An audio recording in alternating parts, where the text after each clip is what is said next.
What's your name? Howard. I'm Bozo. He's Frosty with a ring. ይህንን ቦታ ከርቀት ለተመለከተ እስር ቤት ነው ብሎ ማንንም አይጠረጥርም። የዚህ የወህኒ ቤት እስረኞች ሙሉ ነፃነት አላቸው። እንደፈለጉ እንዲሆኑና ከማምለጥ ውጪ የፈለጉትን እንዲያደርጉ ተፈቅዶላቸዋል። ባጭሩ ከእስር ቤት ይልቅ አነስተኛ መንደር ነው ማለት ይቀላል። ገንዘብ ያለው ሰው እዚህ ቦታ የሚያጣው አንዳችም ነገር የለም። ታሪኩ እንዲህ ይጀምራል። ከወራት በፊት ሁለት ዘራፊዎች ከፖሊስ ለማምለጥ መኪናዋን ከአቅሟ በላይ ያበረሯት ይገኛል። አባሮሽ የሜክሲኮና የአሜሪካ ማዋሰኛ ክልል ላይ ሲሆን አንደኛው ዘራፊ ግሪንጎ ይባላል። ጓደኛው በጥይት በመመታቱ የሞት አፋፍ ላይ ስላለ ብሎም በመኪናቸው ውስጥ ዘርፈው ያስቀመጡት $4 ሚሊዮን ከእጃቸው እንዳይወጣ በዚህ በረሃ ውስጥ የሞቱን እየታገለ ይገኛል። ገንዘቡን የዘረፉት ከተማዋን ከሚቆጣጠረው የማፊያ ቡድን ሲሆን ከነዚህ ፖሊሶች መካከል ከማፊያ ቡድን ጉቦ የሚቀበሉ ቅጥረኞች ይገኙበታል። ግሪንጎ በዚህ በረሃ ላይ ምንም አማራጭ እንደሌለው በተረዳ ፍጥነት አንዲት ከፍታ ላይ በመስፈንጠር የአሜሪካን ቦርደር ዘሎ ወደ ሜክሲኮ ገባ። መኪናዋ ግን አልተረፈች። ግሪንጎና ባልደረባው ወዲያውኑ በቁጥጥር ስር ዋሉ።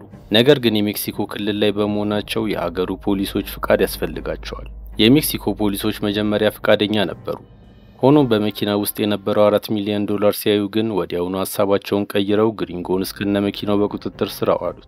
የአሜሪካ ፖሊሶች ምንም ማድረግ አልቻሉም። ገንዘቡ የተዘረፈባቸው የማፊያ ቡድንም ከርቀት ትዕይንቱን እየተከታተሉ ነበር።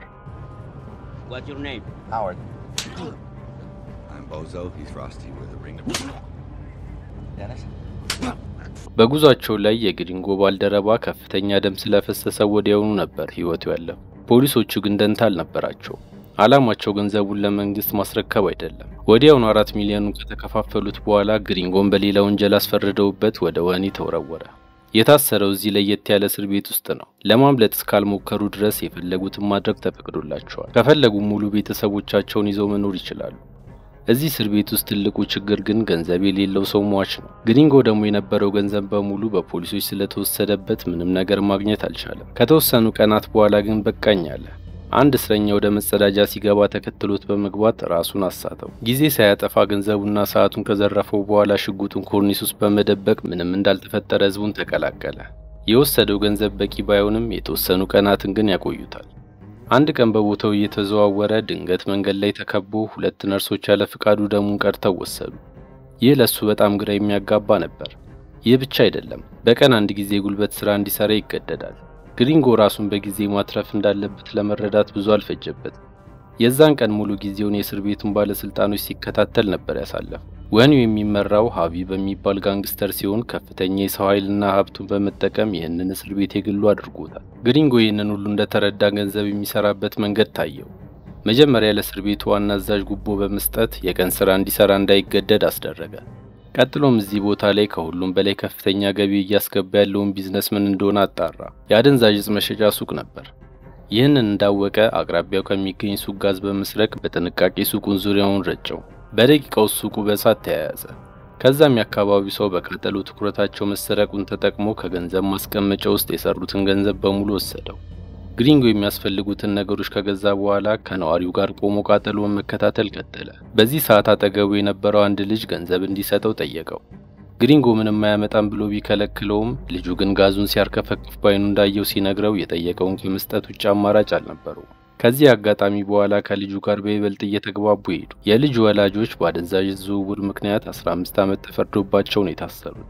አባቱ ህይወቱ ካለፈ በኋላ ግን ከእናቱ ጋር ህይወት በጣም እየከበደ መጣ። ገንዘብ መስራት በፍጹም አልቻሉ። ታሪኩን ሳይጨርስ እናቱ ዶሎረስ ድንገት ተከስታ ያመናጨቀች ወደ ቤት ይዛው ገባች። የዛን ቀን ምሽት ግሪንጎ አንድ ክፍል ቤት ተከራይቶ አደረ። ምንም ትንሽ ብትሆን ውጪ ከሚያድርበት ቦታ ይሻል ነበር። እሱ ግን ልቡ ያለው ባለ ሀብቶቹ የሚኖሩበት ክልል ላይ መገኘት ነበር። በሚቀጥለውም ቀን በደንብ እየዞረ የሀብታሞቹን አኗኗር አጠና።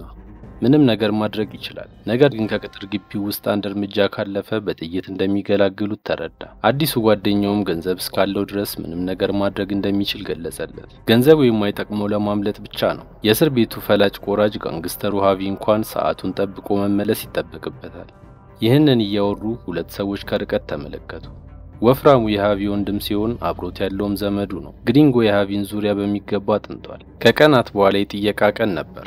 የእስረኛው ቤተሰቦች ለመግባት የሚፈቀድላቸው ቀን ሲሆን ሁለት ህፃናት ሲደባደቡ ከርቀት ይታያል። የሃቪ ወንድም አንደኛውን ልጅ ሲንከባከበው አየ። ብዙም ሳይቆይ ሃቪ የንግድ እንቅስቃሴውን ለመቃኘት ቦታው ላይ ሲገኝ ግን ሕፃኑ ሹል ብረቱን አስተካክሎ ወደ ሃቪ በንዴት ሲራመድ ተመለከተ። ሊገለው መሆኑን ሲያቅ ፈጠን በማለት አብሮት እንደሚሄድ መስሎ ሊያስቆሙ ሞከረ።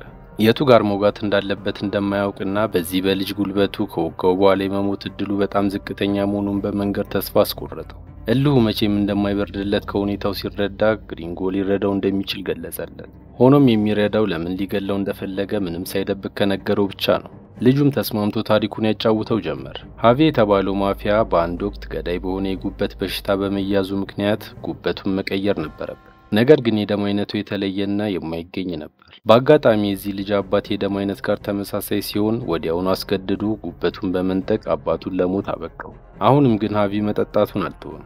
በዚሁ ከቀጠለ ቀጣይ ጉበቱን ለመለገስ የሚገደደው ይህ ሕፃን ልጅ ነው። በዚህ ምክንያት ሃቪና ቅጥረኞቹ ይህንን ሕፃን ከምንም ነገር ይጠብቁታል፣ ይንከባከቡታል። ግሪንጎ የገባ ቀን ለምን ደሙ እንደቀዱ አሁን ገባው። የደም አይነቱን ለማወቅ ነበር። ግሪንጎ የልጁን ታሪክ በደንብ ካዳመጠው በኋላ አብሮት እንዲሰራ ጠየቀው። የልጁ ኃላፊነት በዚህ ቦታ የሚፈጠሩትንና የተፈጠሩትን መረጃዎች እየተከታተለ ማሳወቅ ሲሆን ግሪንጎ በሰራው ሃቪንና ሙሉ ቡድኑን እንደሚያስወግድለት ቃል ገባለት። ከዛን ቀን ጀምሮ ከልጁ ጋር ረጅም ጊዜ ማሳለፍ ጀመሩ። እናቱም ግሪንጎ እንደ አባት እየተንከባከበው እንደሆነ ሲገባት ለግሪንጎ ጥሩ ሆነች። ከጊዜ ጊዜም ቅርበታቸው ጨምሮ አብረው መጠጣትና መዝናናት ጀመሩ። ስላሳለፉት የትዳር ህይወት እያወሩ ግሪንጎ ሚስቱ ከባልደረባው ጋር ማግጣበት እንደተለያዩ ነገራት። በሚቀጥለው ቀን ከልጁ ጋር ሚሽናቸውን ብለው ጀመሩ። የሃቪ ቀኝ እጅ ከሆነው ቲን ከተባለው ሰው ለመጀመር ወሰኑ። መጀመሪያ ልጁ ውድ ሰዓት አድርጎ እሱ አካባቢ እንዲንቀሳቀስ አደረገው። አመሉን ያውቃሉ። ቲን ሰዓቱን እንዳየው ድብቅ ቦታ ላይ ወስዶት ከእጁ ላይ መነጠረው። ቲን ከጓደኞቹ መራቁን ሲመለከት አጋጣሚውን ተጠቅሞ ሲሰበስብ የዋለውን ገንዘብ በጠቅላላ ሰረቀው። ትልቅ ችግር ውስጥ እንደሚያስገባው ያውቃል። ቲን ገንዘቡን መስረቁን እንዳወቀ ለአለቃው አሳወቀው። ሆኖም አላመነው። ብሩን ያጠፋው ነው የመሰለው። ከግሪንጎና ልጁ ጋር የተፈጠረውን ሲያስታውስ ግን እንደሰረቁት ተረዳ። ሁለቱም ላይ ሰዎቹን ላከባቸው። ግማሾቹን የልጁ ቤት ሲሄዱ የቀሩት ወደ ግሪንጎ አመሩ። ግሪንጎ ወደ በነፍሱ የመጣበትን ችግር የነገረው ይመስል ወዲያውኑ ካልጋው ተስፈንጥሮ ሽጉጡን በማውጣት የሃቪን ቅጥረኞች አስወገዳቸው። ልጁ ጋር መሄዳቸው እንደማይቀር ስለሚያውቅ ወደ ቤታቸው ተንደረደረ። በዚህ ሰዓት ቤት ውስጥ ቲን ልጁንና ሊደፍራት እየታገላት አለቃው ሊያስቆመው ያቅሙን ታገለ። ግሪንጎ በሰዓቱ በመድረሱ ግን ተኩሶ እስከ ወዲያኛው ሸኘው። በዚህ ቀን ምሽት የተፈጠረው ሁሉ ሃቪ ጆሮ ደረሰ። የቲን አለቃ ቤት ውስጥ ገብቶ ልጁንና እናቱን ሊገላት እንደሞከረ ሲነግረው ሃቪ በንዴት ቆሰለ። ተመሳሳይ የደም አይነት ያለው ልጁ ብቻ መሆኑን አስታውሶት ከዚህ በኋላ አንድም ሰው ወደ ልጁ አጠገብ ድርሽ እንዳይሉ አስጠነቀቀው። ግሪንጎ የሕፃኑን ሕይወት እንዳተረፈ ሲያክቶ ነገር ግን ማንነቱን የዛኑ ቀን ማጣራት ጀመረ። ችግሩ ግሪንጎ የተባለ ሰው ማንኛውም የመንግስት ሲስተም ውስጥ የለም። መንግስት በህይወት እንዳለ እንኳን አያውቅም። የዛን ቀን ረፋድ ላይ የኤምባሲው አንድ ባለስልጣን ደወለለት። $4 ሚሊዮን ይዞ እንደጠፋ ያውቃል። ለዚህም የተወሰነውን ካካፈለው አዲስ ማንነትና የመኖሪያ ፍቃድ እንደሚያወጣለት ቃል ገባለት። እሱም ይህንን እንደሰማ መጀመሪያ ወደ ቲን አለቃ ነበር ሄደው። ወደ ሜክሲኮ ይዞት የገባውን የገንዘብ ብዛትና የወሰዱበትን ፖሊሶች በዝርዝር ገለጸ። ግሪንጎ ከዚህ እስር ቤት እንደማይወጣ ስለሚያውቅ እነሱ ገንዘቡን ከፖሊሶች ነጥቀው ትልቅ ችግር ላይ ላሉት ልጁና እናቱ እንዲሰጧት ጠየቀው። እሱም ያመነው ይመስላል። የዛኑ ቀን አደገኛ የተባሉ ቅጥር ነፍሰ ገዳዮችን ወደ ፖሊሶቹ ላኩ። ነገር ግን የገንዘቡ ትክክለኛ ባለቤት የሆኑት የአሜሪካ ጋንግስተሮች ቀድሞ ይዘዋቸው ነበር። እየደበደቡ ገንዘቡን የት እንዳደረጉት ቢጠይቋቸውም እነሱ ያገኙት 2 ሚሊዮን ብቻ መሆኑን አስረዱ። ጋንግስተሮቹ ግራ ገብቷቸዋል። እነሱ የተወሰደባቸው 4 ሚሊዮን ሲሆን 2 ሚሊዮኑ የት እንደደረሰ አይታወቅም። የበለጠ ለመወጣጣት እየሞከሩ ባለበት ሰዓት ድንገት የሃቪ ነፍሰ ገዳዮች ደርሰው ማፊያዎቹን አስወገዷቸው። በዚህ ሰዓት አንደኛው ፖሊስ ሃቪ እንዲመራውና በሚፈልገው እንደሚተባበረው ቃል እየገባ ሲለምናቸው የአሜሪካ ማፊያ እየሰማው ነበር። ወዲያውኑ ፖሊሶቹን ገለው 2 ሚሊዮኑን ይዘው ተሰወሩ። የአሜሪካው የማፊያ ቡድን ገንዘቡን ሃቪ እንደወሰደው ካወቁ በኋላ ሁለቱ የማፊያ ቡድን ከባድ ቁርሾ ውስጥ ገቡ። በቀላቸውን ከግሪንጎ ለመጀመር ወስነው አሉ የተባሉ ቅጥር ነፍሰ ገዳዮች ወደዚህ እስር ቤት ተልከዋል። ገብተው ግሪንጎን እንዳዩት ነበር መተኮስ የጀመሩት።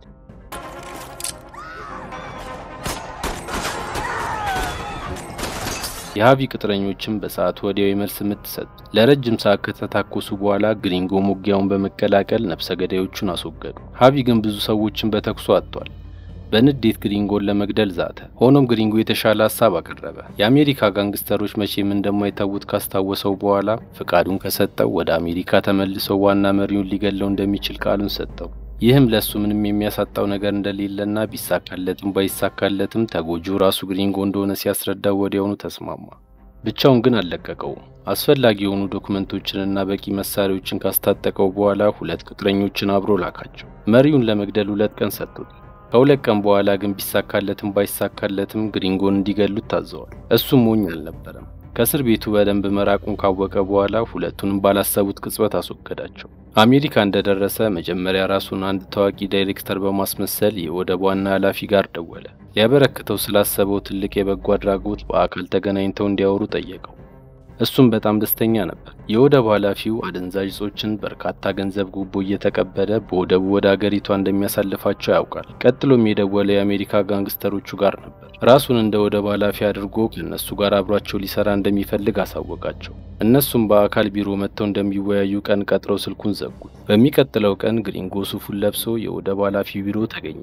ውስጥ እንደገባ ጊዜ ሳያጠፋ ኃላፊውን ራሱን አስቶ መጸዳጃ ቤቱ ከቆለፈበት በኋላ የቀጠራቸውን ማፊያዎች መጠባበቅ ጀመረ። ብዙም ሳይቆይ በቀጠሯቸው ሰዓት ተገኙ።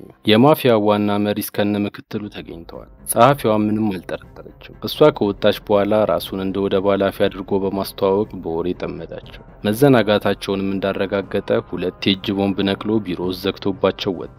መስሪያ ቤቱ በፍንዳታ ሲተረማመስ ግሪንጎ በተረጋጋ ሁኔታ ዣንጥላውን እንደያዘ ተሰወረ። በሌላ ትዕይንት በእስር ቤቱ ቀደም ሲል የተፈጠረውን ተኩስና የበርካታ ሰዎች ሕይወት ማለፍ መንግስት ዝም ብሎ ማለፍ አልቻለም። ለዚህም እስር ቤቱን እስከ ወዲያኛው ሊዘጋው ወሰነ። ሃቪ ይህንን ዜና እንደሰማ የጉበት ቀዶ ጥገናው አሁኑኑ ለማድረግ ወሰነ። የልጁና ዶሎረስም ይህ እንደሚፈጠር ስለምታውቅ ወዲያውኑ ጉድጓድ ቆፍራ ልጇን ደበቀችው። የሃቪ ቅጥረኞች አስረው በአሰቃቂ ሁኔታ እያሰቃዩ ልጇን የደበቀችበትን እንድታወጣ ቢያስጨንቋትም አልተነፈሰችም። ጥርሷን ነክሳ ተቋቋመችው። ልጇ ግን አልታገሰም። እናቱ እየተሰቃየች ዝም ብሎ መቀመጥ አልቻለም። ስለቱን መዞ ከተደበቀበት ወጣ። ሃቪ ፊት ለፊት እንደደረሰ ግን ያልጠበቁትን ነበር ያደረገው። ስለቱን አውጥቶ የገዛውዱን በተደጋጋሚ መውጋት ጀመረ። ጉበቱን ከጥቅም ውጪ ለማድረግ ነበር ሐሳቡ። ነገር ግን ሃቪን አላስቆመውም። ልጁን ወደ ሰርጀሪው አልጋ ላይ በፍጥነት አስተኝተው ሐኪሞች ተረባረቡ። ስለቱ ጉበቱን አልነካውም።